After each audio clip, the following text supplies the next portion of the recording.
Друзья, всем привет! Добро пожаловать ко мне на канал. Меня зовут Виктория. И это огромная коробка. Получилось так много ароматов у меня стильных. Я, конечно же, хотела вообще ограничиться 5, но не смогла. И на самом деле, конечно же, это не все. Это не все. Я била себя по рукам, говорила: Вика, остановись, а то видео будет бесконечным. Пока я не забыла, я должна сказать эту мысль. Не забывайте про Черную пятницу, которая началась еще вчера. Сегодня суббота, я записываю. Но она продолжится. Например, я на рандеву нашла классные ароматы со скидками. Не буду сегодня о них говорить, другая тема. Но там очень много скидок, до 50%. Поэтому заходите, смотрите. Сейчас самое время что-то купить, если вы собирались, конечно же. И не забудьте воспользоваться моим промокодом 10Victory. Он дает дополнительно плюс 10% к этим уже имеющимся скидкам. Вот, это не забыла.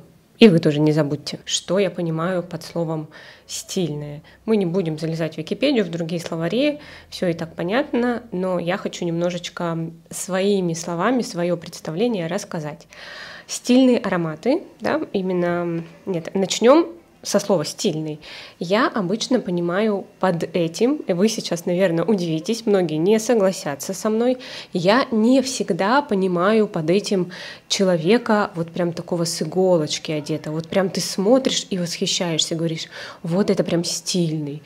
Для меня есть огромное количество разных стилей, да.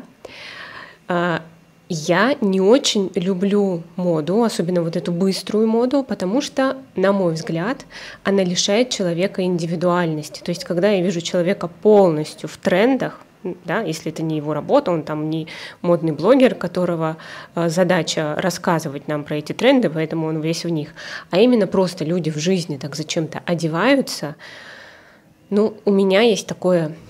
бессознательное, наверное, сразу же понимание, что человек, скорее всего, не знает, кто он на самом деле. Да? У него нет какой-то четко сформированной концепции своего «я».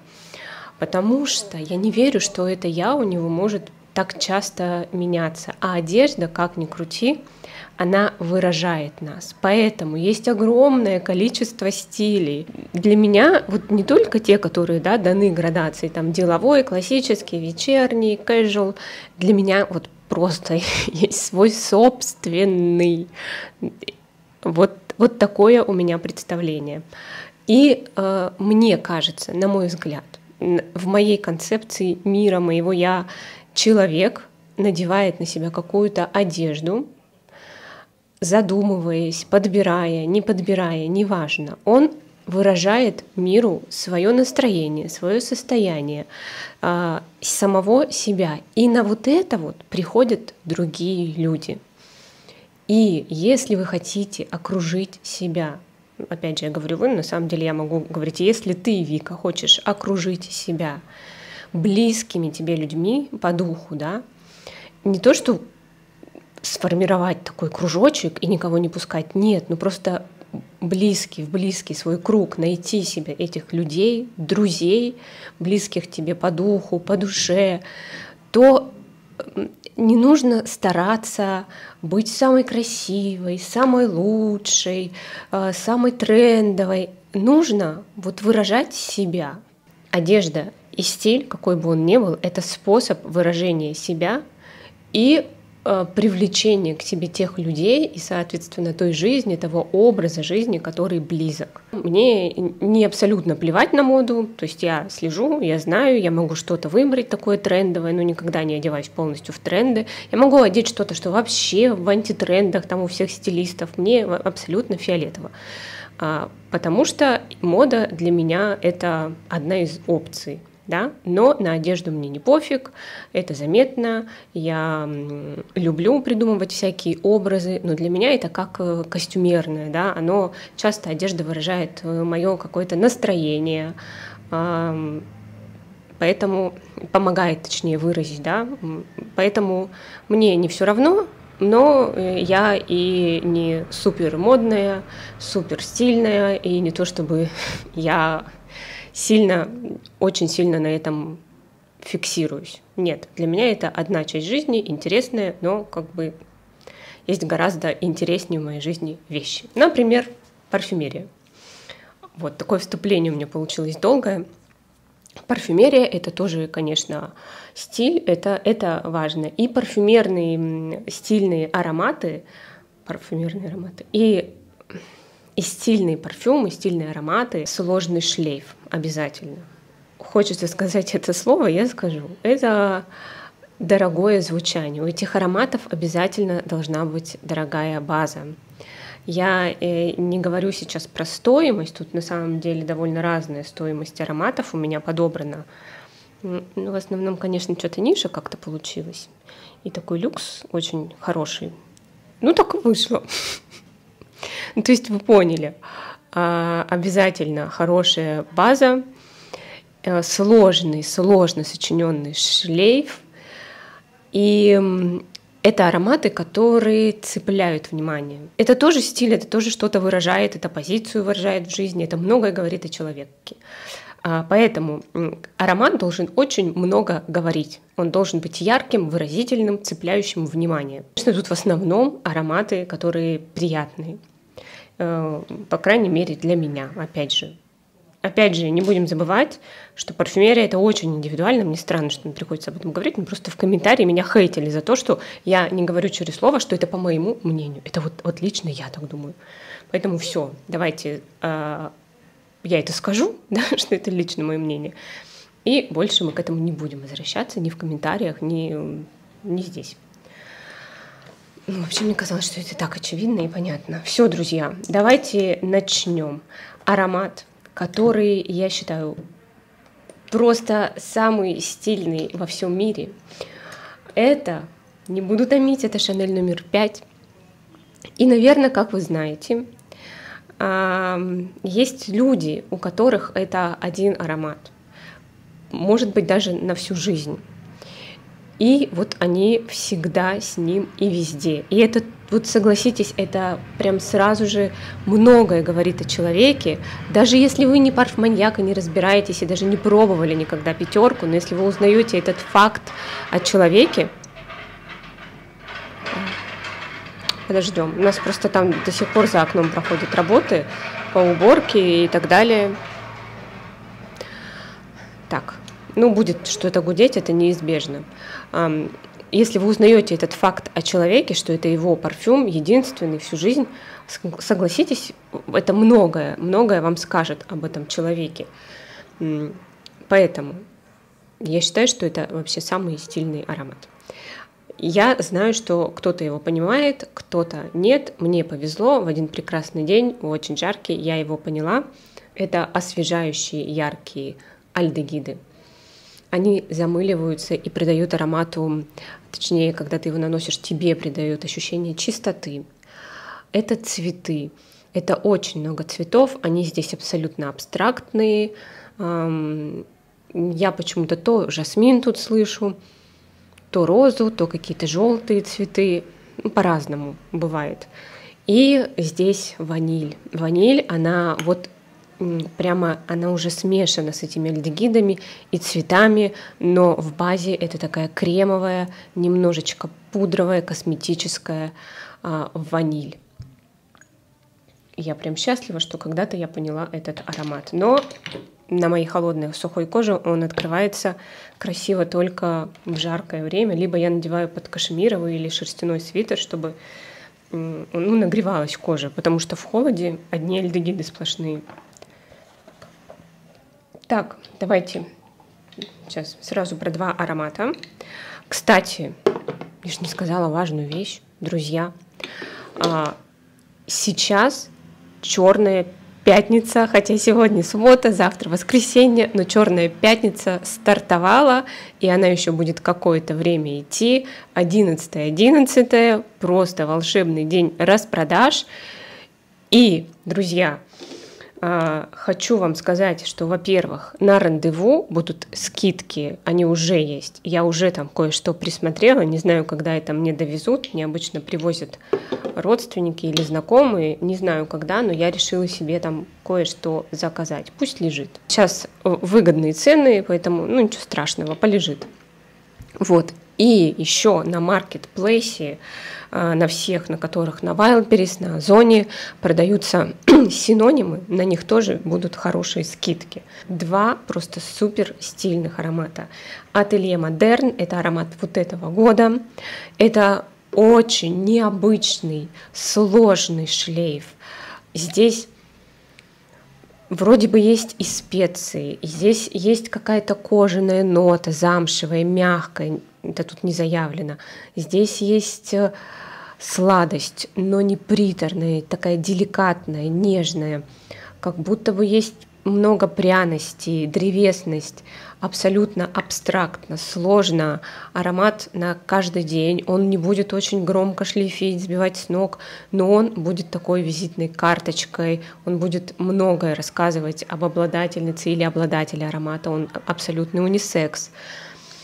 Он дорогой, он очень сложный, но он очень приятный. То есть, знаете, бывает сложный такой очень, но эта сложность, она бывает даже отталкивает, потому что ты не можешь понять, чем пахнет. А тут вот прям приятно, пряности, тонкая замша, что-то сладенькое, нежное. Это очень приятно.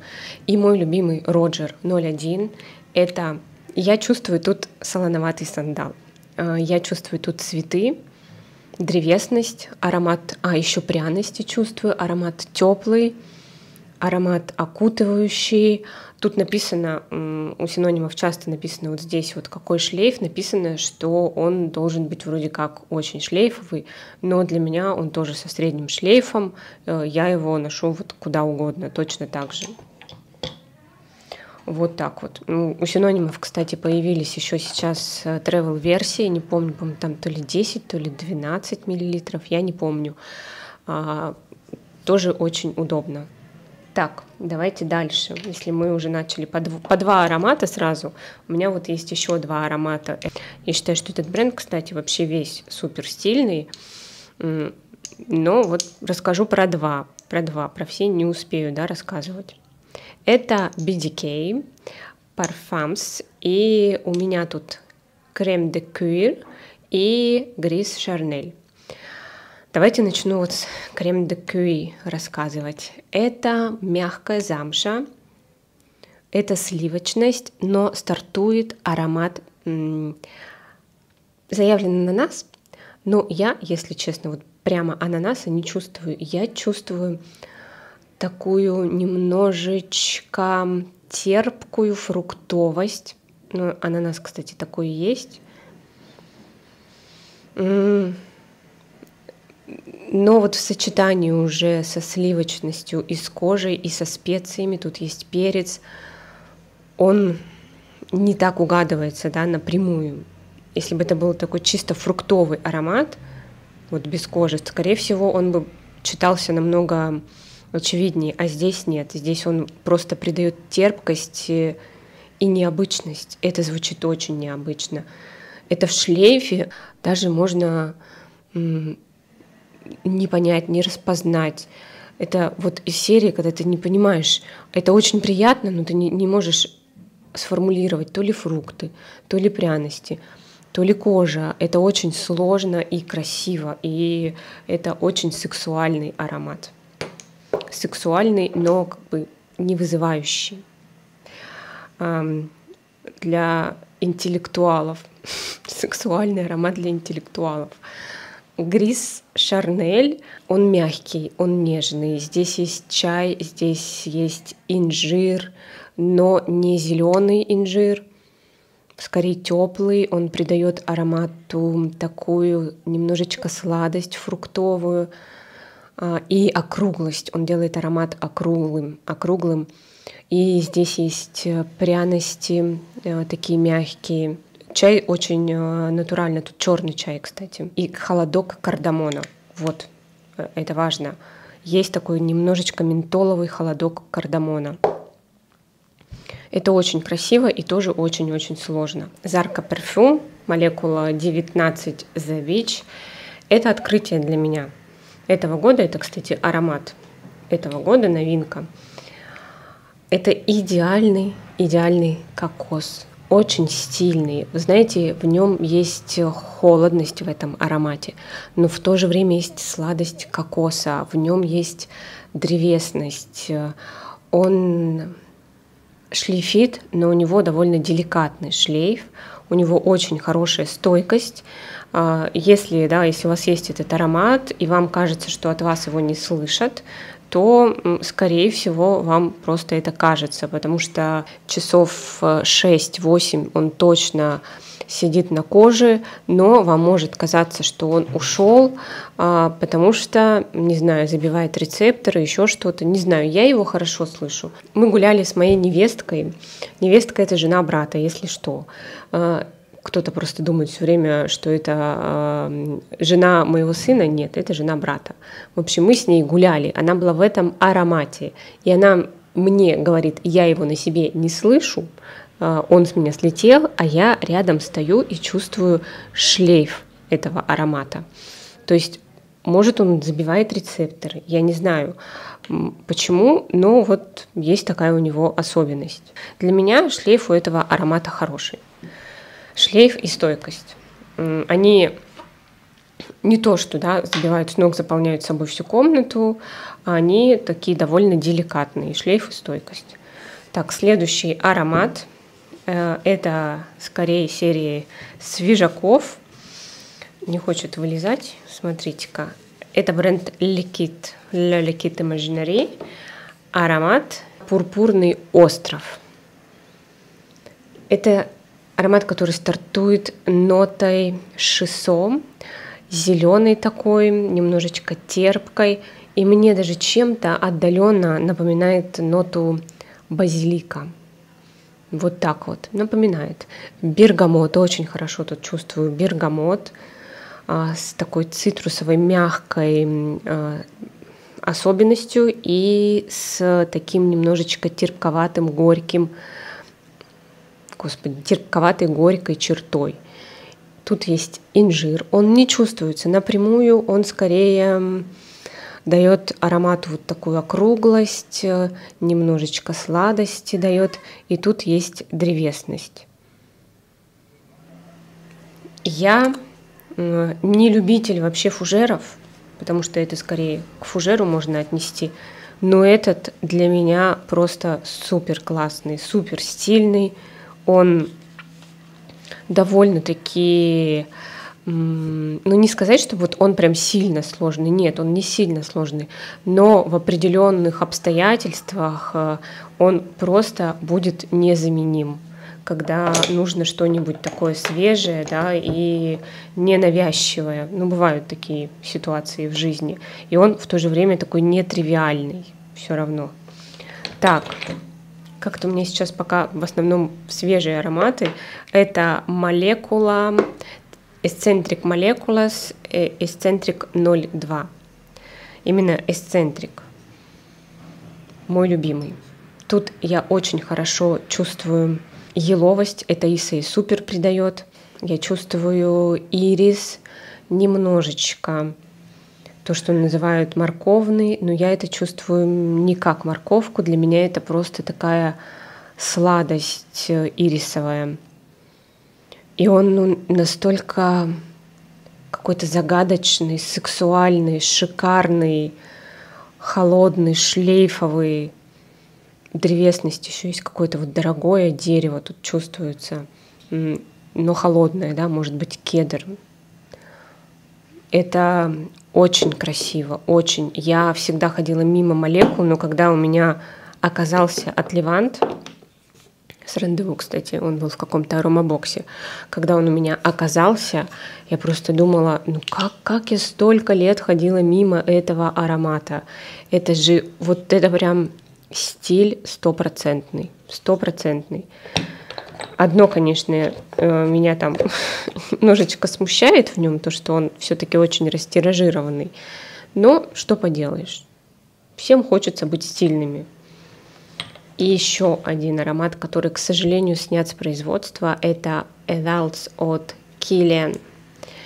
Тут есть инжирное молочко, тут есть сандал, немножечко такой солоноватый, мягкая молочность, сливочность, и чуть-чуть в начале есть все-таки там, по-моему, то ли бергамот, то ли что, то есть есть в нем свежесть. И он такой и древесный, он вроде бы и не сладкий, он вроде бы и не свежий, и не древесный, и не инжирный, вроде и сливочный. Очень-очень сложный у него шлейф. И здесь есть нота фиалки. Я ее чувствую как нота свеженапечатанной продукции. Это всегда вот эта нота придает аромату элегантности. Еще один аромат с нотой элегантности. Я не могла его сюда не включить. Конечно, это моя любимая Butana de Palaces. Конечно же, это аромат для определенного стиля. Хотя у меня, когда было очень мало ароматов, и был этот, я его носила везде, буквально-таки везде. Это, с одной стороны, пудровость. Да, она есть, помадность. Вот этот вот фиалковый аспект вот этой напечатанной продукции, свеженапечатанной. Ваниль, она гурманская даже. Я редко вижу такую классную гурманскую ваниль. Точнее, гурманская ваниль, она очень похожая везде, но здесь она разбавлена кожей, имбирем в верхних нотах, и поэтому она придает аромату такую мягкость, нежность, женственность, даже я бы сказала, чувственность.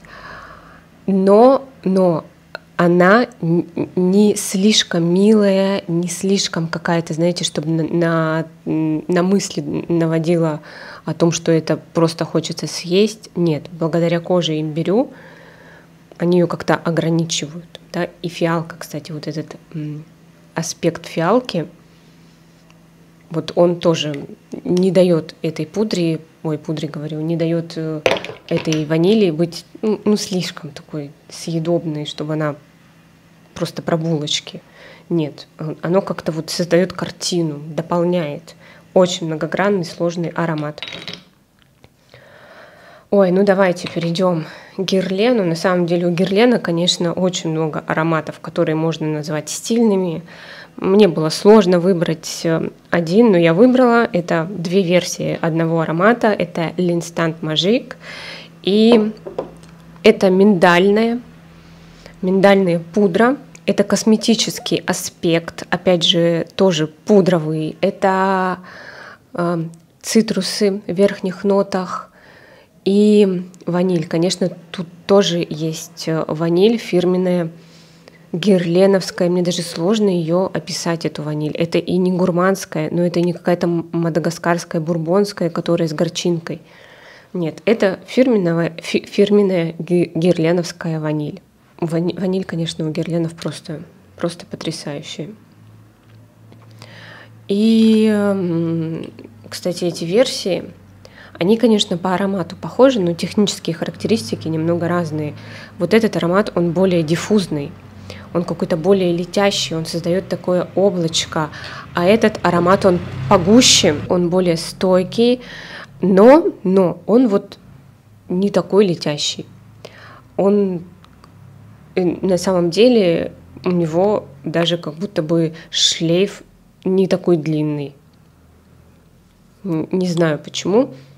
Но вот я им пользуюсь, когда хочу, конечно, именно им воспользоваться, но еще когда не хочу с собой зайти и заполнить все пространство, либо чтобы шлейф летел впереди меня. Вот этот аромат, он все-таки, вот эта версия, она такое может сделать. Я не знаю, как это там сконструировано, но этот он как облачко такое. А этот как-то вот сидит ближе к коже. Может, конечно, он настоялся, он уже сейчас вообще как какой-нибудь экстракт себя ведет. Не знаю. Так, что у нас дальше?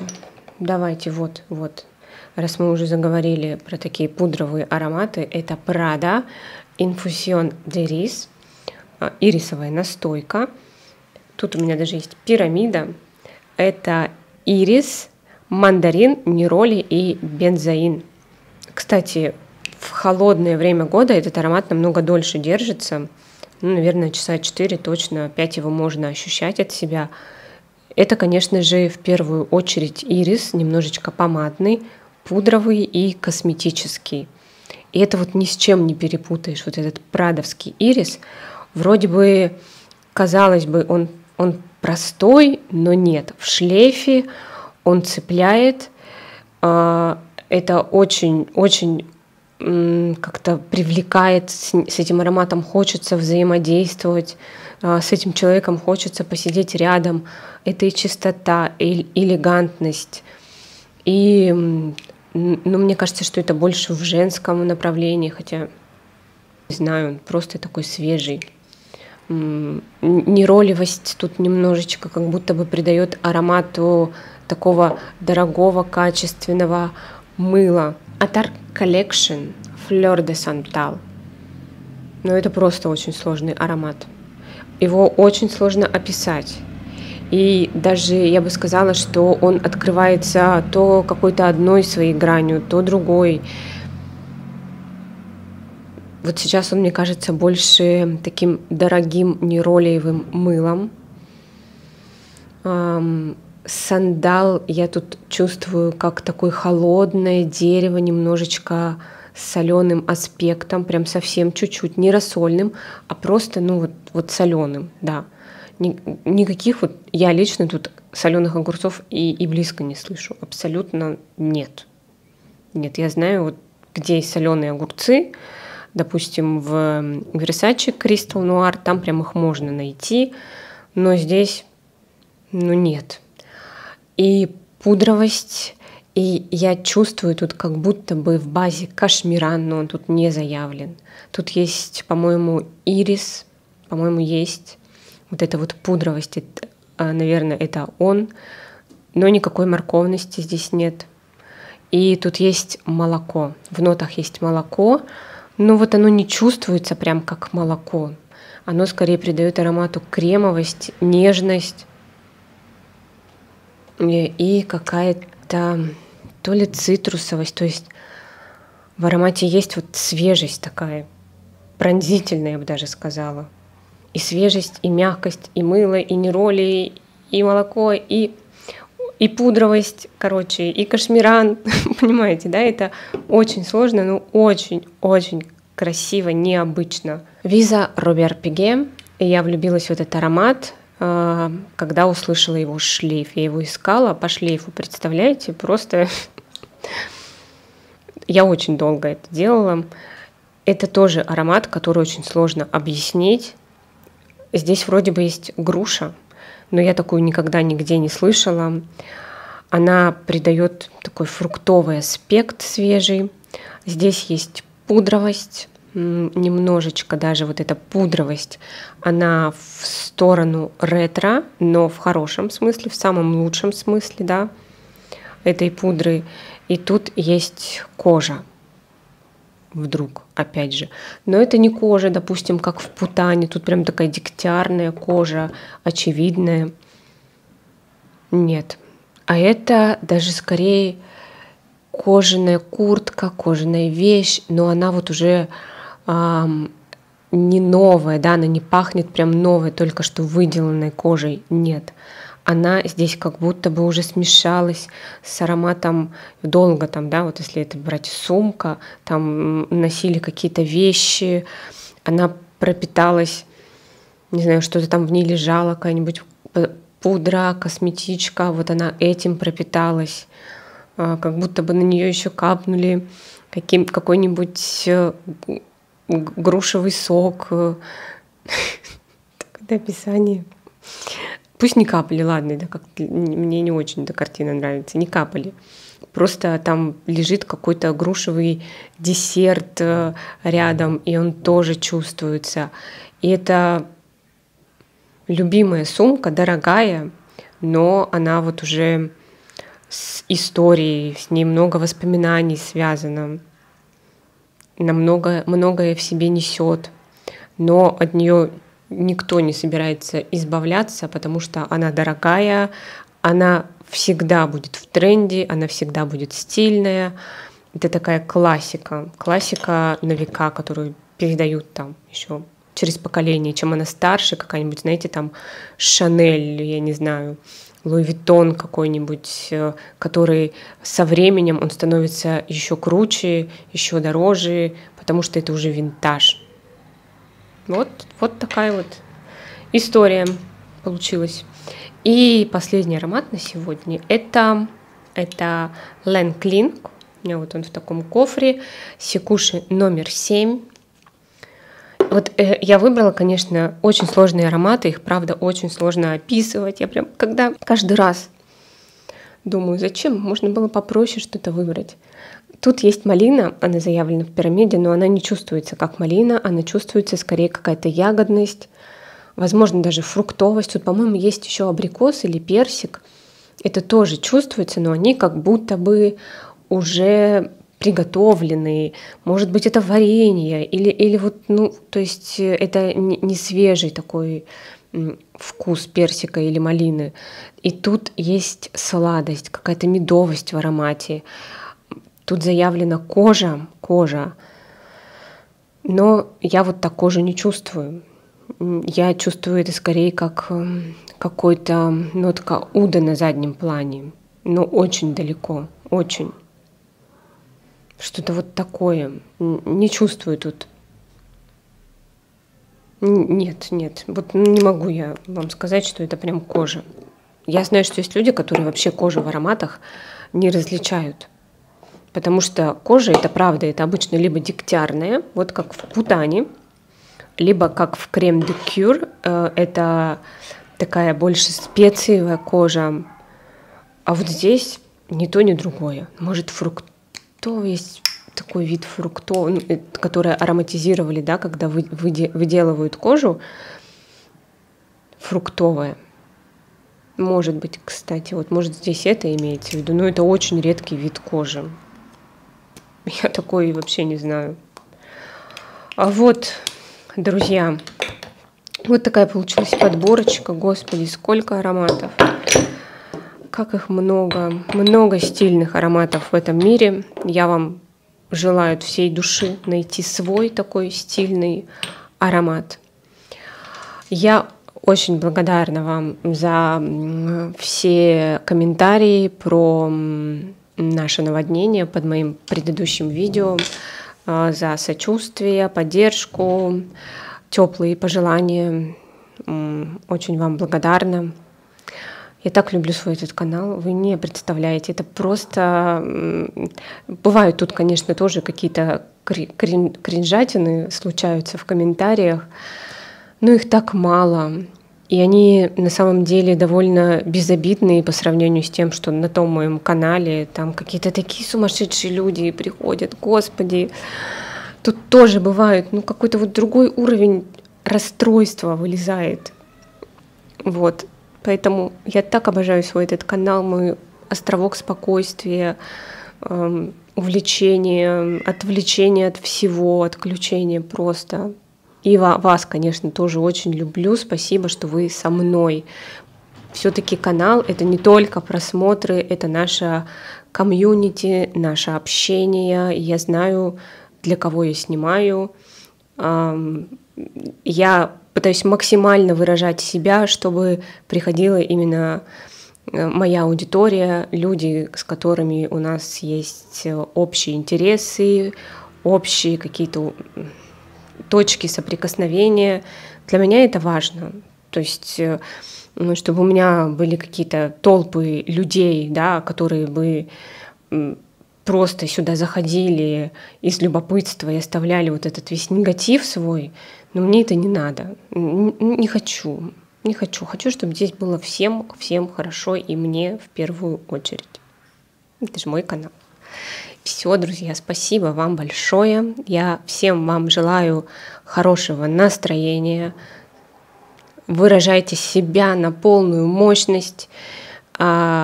Привлекайте к себе события, людей, которые будут именно вам близки. Это важно, это наполняет нашу жизнь, делает ее не бессмысленной, интересной. Это очень-очень важно. Все, я вас всех целую, обнимаю, всем пока-пока.